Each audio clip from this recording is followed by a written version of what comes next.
पुण्यातील हडपसर येथील एका खासगी रुग्णालयात आयईडी अर्थात बॉम्ब सदृश्य वस्तू ठेवणाऱ्या संशयित आरोपी हा सोलापूर जिल्ह्यातील असल्याचं उघड झालं आहे। शिवाजी राम राठोड असं आरोपीचं नाव असून तो उत्तर सोलापूर तालुक्यातील कवठे तांडा येथील रहिवासी आहे।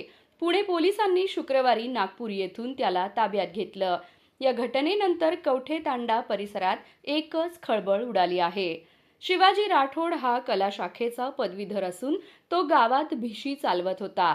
भिशीच्या नावाखाली त्याने अनेक गावकऱ्यांकडून 1 ते 3 लाख रुपये घेतल्याचं समोर आलं आहे। एकूण 10 ते 15 लाख रुपयांचा गंडा घालून तो 7 महिन्यांपूर्वी पुण्याला पसार झाला होता। सोलापुरातील विजापूर रोड परिसरात त्याने शिवा गॅलरी नावानं दुकानही सुरू केलं होतं। भागीदारीचं आमिष दाखवून त्यानं एका व्यक्तीकडून 1.5 लाख रुपये उकळल्याची माहिती समोर आली आहे।